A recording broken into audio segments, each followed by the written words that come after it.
നമസ്കാരം. എൻ്റെ പേര് ധന്യാരാമൻ. ഞങ്ങളെല്ലാം പെട്രോൾ പമ്പ് ഡീലർഷിപ്പിൻ്റെ ഭാഗമായിട്ട് നിൽക്കുന്നവരാണ്. ഞങ്ങളിൽ NOC കിട്ടിയവരുണ്ട്, പമ്പ് പണി പൂർത്തിയായവരുണ്ട്, NOC എടുത്തുകൊണ്ടിരിക്കുന്നവരുണ്ട്. വിവിധ വർഷങ്ങളായിട്ട് 10-20 വർഷമായിട്ടൊക്കെ പമ്പ് നടത്തിക്കൊണ്ടിരുന്നിട്ട് പെട്ടെന്ന് ഒരു ദിവസം കയ്യിൽ നിന്ന് പമ്പ് നഷ്ടപ്പെട്ടു പോകുന്ന അവസ്ഥയിലേക്ക് എത്തിയവരുണ്ട്. നിങ്ങൾ കണ്ടു കാണും, ഒരിക്കലും ജനറൽ കാറ്റഗറിയിൽപ്പെട്ട ആൾക്കാർക്ക് ഒരിക്കലും ഇങ്ങനെ വന്ന് ഞങ്ങളുടെ പമ്പ് നഷ്ടപ്പെട്ടു എന്ന് പറഞ്ഞ് നിരന്തരമായിട്ടൊരു പത്രസമ്മേളനം വിളിക്കുകയോ പരാതിയും കൊടുത്ത് പുറകെ പോകേണ്ടി വരുന്ന അവസ്ഥയില്ല. കേരളത്തിൽ മാത്രം ഏകദേശം 300ഓളം പമ്പ് SC വിഭാഗത്തിനും 100ഓളം പമ്പ് ST വിഭാഗത്തിനും കഴിഞ്ഞ ഘട്ടങ്ങളിലായി നടത്തി വരുന്നവരുണ്ട്. പുതിയത് അനുവദിച്ചത് വേറെയുണ്ട്. ഈ നടത്തി വരുന്നവരുടെ ആരുടെയും കയ്യിൽ തന്നെ യഥാർത്ഥത്തിൽ ഈ പെട്രോൾ പമ്പ് ഇല്ല എന്നുള്ളതാണ്. ഇത് ബിനാമികളാണെന്നും ഇതൊരു വലിയൊരു കള്ളപ്പണത്തിൻ്റെ ഇൻവെസ്റ്റ്മെൻറ്റ് ഇതിലോട്ട് ആരോ ഇതിനകത്ത് ഉദ്യോഗസ്ഥരും ഒക്കെയായി ചേർന്ന് ഇതിനകത്ത് നടത്തുന്നുണ്ട് എന്നുള്ളതും കൃത്യമായി കണ്ടെത്തണമെങ്കിൽ ഞങ്ങൾ കേന്ദ്ര സഹമന്ത്രിയോട് ഞങ്ങൾ ഒരു CBI എൻക്വയറിയാണ് ഞങ്ങളിപ്പോൾ ആവശ്യപ്പെടുന്നത്. കാരണം സാധാരണപ്പെട്ട ആൾക്കാർ ഒരു പമ്പിനിപ്പോൾ അപേക്ഷ വിളിക്കുന്നു, നോട്ടിഫിക്കേഷൻ വരുന്നു. അപ്പം ഞാനൊരു SC STയുടെ ലൊക്കേഷനിൽ പോയി ലാൻഡ് നോക്കുമ്പം അതേ സ്ഥലത്ത് വേറെ പമ്പുടമകൾ ബിനാമി ആൾക്കാർ അവിടെ വന്ന് ഞാൻ ചോദിച്ച അതേ ലാൻഡിന് അവരും ചോദിക്കുവാണ്. ശരിക്കും ഒരു 5 മീറ്ററോ ചെറിയൊരു ഡിസ്റ്റൻസിൽ ആയിരിക്കും, 10-20 കിലോമീറ്റർ ഡിസ്റ്റൻസിനകത്തായിരിക്കും ഒരു പമ്പിൻ്റെ ലൊക്കേഷൻ വിളിക്കുന്നത്. അപ്പോൾ ആ സമയത്ത് നമ്മൾ ഒരു ലാൻഡ് 1-2 ലാൻഡ് നമ്മൾ പോയി നോക്കുമ്പോൾ ഈ ലാൻഡെല്ലാം വേറെ ആൾക്കാർ വന്ന് ചോദിക്കും. അപ്പോൾ അവർ എന്ത് പറയും, 22 വർഷത്തേക്ക് അവർ ലീസ് എഗ്രിമെൻ്റ് എഴുതാം. അപ്പോൾ അവരൊരു 20 ലക്ഷം രൂപ ലാൻഡ് അഡ്വാൻസ് ആയിട്ട് കൊടുക്കുക. അപ്പോൾ ഞങ്ങൾ 20 ലക്ഷത്തിന് പുറത്ത് പൈസ, ഞങ്ങളൊരു 25 ലക്ഷമെങ്കിലും അഡ്വാൻസ് കൊടുത്തിട്ടാണ് ഒരു ഭൂമി പെട്രോൾ പമ്പിന് കണ്ടെത്തുന്നത് തന്നെ. 22 വർഷത്തേക്ക് 25 ലക്ഷം രൂപ അഡ്വാൻസ് ചെയ്ത് അത് ലീസ് എഗ്രിമെൻറ്റ് സബ് രജിസ്ട്രാർ ഓഫീസിൽ പോയി രജിസ്റ്റർ ചെയ്ത് ഈ പൈസ നമ്മൾ തുടക്കത്തിലേ നമ്മൾ നല്ലൊരു പൈസ ഇൻവെസ്റ്റ് ചെയ്താണ് ഇതിനകത്തോട്ട് വരുന്നത്. അത് ജനറൽ കാറ്റഗറി ആയാലും SC ST കാറ്റഗറി ആയാലും ഒരേപോലെയാണ് പൈസ ചിലവാക്കുന്നത്. പക്ഷേ ഇപ്പോൾ ചേച്ചിയുടെ പമ്പ് 2018 വീണതും 2 വർഷത്തിനകത്ത് NOC കിട്ടിയതുമാണ്. 2026 ചേച്ചിക്ക് പെട്രോൾ പമ്പ് പണി പൂർത്തിയായില്ല എന്നുള്ളതാണ്. അപ്പോൾ നിങ്ങളൊന്ന് ആലോചിച്ച് നോക്കുക, NOC എപ്പോഴും എടുത്തു കഴിഞ്ഞു. അപ്പോൾ ആരാണ് ഇതിൻ്റെ പിന്നിൽ കളിക്കുന്നത്? കാട്ടായിക്കോണത്തെ ഏറ്റവും വലിയ സൈറ്റാണ് ചേച്ചിയുടേത്. അപ്പോൾ ഇതിനകത്ത് ഉദ്യോഗസ്ഥരും കൃത്യമായിട്ട് ഈ ബിനാമികളും തമ്മിൽ വലിയൊരു ഇടപാടുണ്ട് എന്നുള്ളത് കൃത്യമായിട്ട് ഇതുപോലെ ഒരു 70 പെട്രോൾ പമ്പെങ്കിലും ഇങ്ങനെ മുടങ്ങിക്കിടപ്പുണ്ട്. ഇപ്പോൾ ഞങ്ങൾ വിചാരിച്ചു, സുരേഷ് ഗോപി സാറ് പെട്രോളിയം മന്ത്രിയായപ്പോൾ ഞങ്ങൾ വിചാരിച്ചു ഞങ്ങൾക്ക് അത് ഗുണപ്പെടുമെന്ന്. അദ്ദേഹം താമസിക്കുന്നത് ശാസ്തമംഗലത്താണ്. ജഗതിയിലാണ് ബിജേഷിൻ്റെ പെട്രോൾ പമ്പ് ഉണ്ടായിരുന്നത്. 20 വർഷം പഴക്കമുള്ള പമ്പാണ്. ഒരു ദിവസം ഇന്ത്യൻ ഓയിൽ കോർപ്പറേഷനിലെ ഉദ്യോഗസ്ഥർ വന്ന് പറയുവാണ്, ശനിയാഴ്ച വന്നിട്ട് അവർ ഒന്നും പറയാതെ വന്ന് ലോക്ക് ഇട്ടിട്ട് പോവുകയാണ്. കേസ് ഹൈക്കോടതി നടക്കുന്നൊന്നും അതൊന്നും കൺസിഡർ ചെയ്യുന്നില്ല. എവിടുത്തെ നിയമം ആർക്ക് വേണ്ടിയാണ് ഇത് പാലിക്കുന്നതെന്ന് ഞങ്ങൾക്ക് മനസ്സിലാവുന്നില്ല.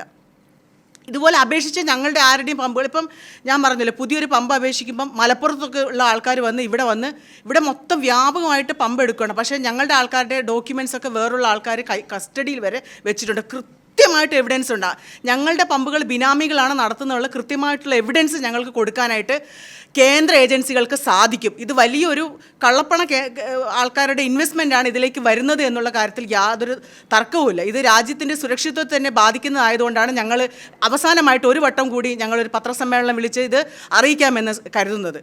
അപ്പോൾ കേന്ദ്ര സഹമന്ത്രിക്ക് ഇവിടെ സാധാരണപ്പെട്ട ആൾക്കാരുടെ പമ്പുകളെക്കുറിച്ച് ഒന്നും അറിയില്ല, അവരുടെ പ്രശ്നങ്ങളെക്കുറിച്ച് അറിയില്ല. നിങ്ങൾക്കറിയാം, തിരുവല്ലം ചങ്ങനാശ്ശേരി റോഡിൽ SC കാറ്റഗറിയിൽപ്പെട്ട ഒരാളുടെ പുതിയ പമ്പ് വരുവാണ്.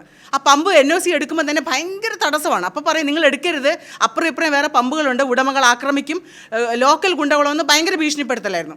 നാളെയാണ് പമ്പിൻ്റെ ഉദ്ഘാടനമെങ്കിൽ തലേ ദിവസം ആ പമ്പുടമ പിന്നെ വെട്ടി അയാൾ 1 വർഷമായിട്ട് അയാൾ ചത്തെന്ന് കരുതി ഇട്ടിട്ട് പോയതാണ്. പിന്നെ 1 വർഷം അയാൾ ആ കിടക്കയിൽ നിന്ന് എണീക്കാനായിട്ട് 1 വർഷം എടുത്തു. അപ്പോൾ എല്ലാ രീതിയിലുള്ള ആക്രമണങ്ങളും ഞങ്ങൾ നേരിടുന്നുണ്ട്. ജനറൽ കാറ്റഗറിനെ പോലെ തന്നെ പൈസ ഇൻവെസ്റ്റ് ചെയ്ത് ഇപ്പോൾ ഞങ്ങൾ 2023 നോട്ടിഫിക്കേഷനിൽ അപേക്ഷിച്ച് തൊട്ടപ്പുറത്ത് മംഗലാപുരത്തെ പമ്പിന് NOC എടുത്ത് ഞങ്ങൾക്ക് പണിതുകൊണ്ടിരിക്കുന്നതേ ഉള്ളൂ. പക്ഷേ ഞങ്ങളുടെ പമ്പ് വരുന്നതിന് മുമ്പേ കഴക്കൂട്ടത്തും ചന്തവിളയിലൊക്കെ പമ്പ് വന്നു കഴിഞ്ഞു. അപ്പോൾ എന്തിനാണ് ഈ ഒരു വ്യത്യാസം എന്താണ് എന്നുള്ളത് ഞങ്ങൾക്ക് ഇതുവരെ മനസ്സിലാവുന്നില്ല. അപ്പോൾ ഇതിനകത്ത് പുറത്തു നിന്നുള്ള ഏതോ ഒരു ബാഹ്യശക്തിയുടെ ഇടപെടലുണ്ട്. അത് ഉദ്യോഗസ്ഥരുടെ ഇടയിലായാലും ബിനാമികളുടെ ഇടയിലായാലും അത് കണ്ടുപിടിക്കാനായിട്ട് കേന്ദ്ര ഏജൻസികൾക്ക് സാധിക്കും. അതിന് വേണ്ട കൃത്യമായിട്ടുള്ള എവിഡൻസ് ഞങ്ങൾ എല്ലാ രീതിയിലും ഇതിനെ പ്രതിരോധിച്ച് മടുത്തവരാണ്. അപ്പോൾ അതുകൊണ്ട് കൃത്യമായ എവിഡൻസ് ഞങ്ങൾ കേന്ദ്ര ഏജൻസികൾക്ക് കൊടുക്കാൻ തയ്യാറാണ്. അവരിത് അംഗീകരിച്ച് ഏതെങ്കിലും ഒരു എൻക്വയറി, CBI എൻക്വയറി തന്നെ ഞങ്ങൾ ആവശ്യപ്പെടുകയാണ്. CBI എൻക്വയറി ഇതിനകത്ത് ആവശ്യപ്പെട്ട് ഞങ്ങളുടെ 300ഓളം പെട്രോൾ പമ്പുകൾ ഞങ്ങൾക്ക് തിരിച്ചെടുത്ത് തന്നില്ലെങ്കിൽ അടുത്ത ഇന്ത്യ ഇപ്പോൾ കേരളത്തിൽ മാത്രം ഇത്ര, അപ്പോൾ ഇന്ത്യയിലെ മുഴുവൻ SC/ST വിഭാഗത്തിൻ്റെ പമ്പുകൾ എത്ര കോടിയുടെ ആസ്തിയാണെന്ന് നോക്ക്. എത്ര കോടിയുടെ ആസ്തിയാണ്. ഞങ്ങൾക്ക് സാമൂഹ്യമായി മാറ്റം വരാനായിട്ടാണ് ഞങ്ങൾക്ക് പമ്പുകൾ അനുവദിക്കുന്നത്. പക്ഷേ ഇതൊന്നും ഞങ്ങളുടെ കയ്യിലില്ല. ലക്ഷക്കണക്കിന് കോടിക്കണക്കിന് സ്വത്തുക്കളും എല്ലാം പോകുന്നത് മറ്റുള്ളവർക്കാണ്, പേര് ഞങ്ങൾക്കും. ഇവന് ജഗതിയിൽ പമ്പില്ലെങ്കിലും 20 വർഷം നടത്തിയ പമ്പ് ഉടമയാണ്. ഇപ്പോൾ 77,000 രൂപ പമ്പില്ലെങ്കിൽ അവൻ മാസം EMI അടയ്ക്കണം. അപ്പോൾ ആത്മഹത്യയിലോട്ടാണ് പോകുന്നത്. ഒരു മനുഷ്യൻ ഒരു വരുമാനമില്ലാതെ എങ്ങനെയാണ് ഓടിക്കൊണ്ടിരുന്ന പമ്പ് നിർത്തി വെച്ചിട്ട് 77,000 രൂപ EMI അടയ്ക്കണം എന്ന് പറഞ്ഞാൽ എങ്ങനെ അടയ്ക്കും?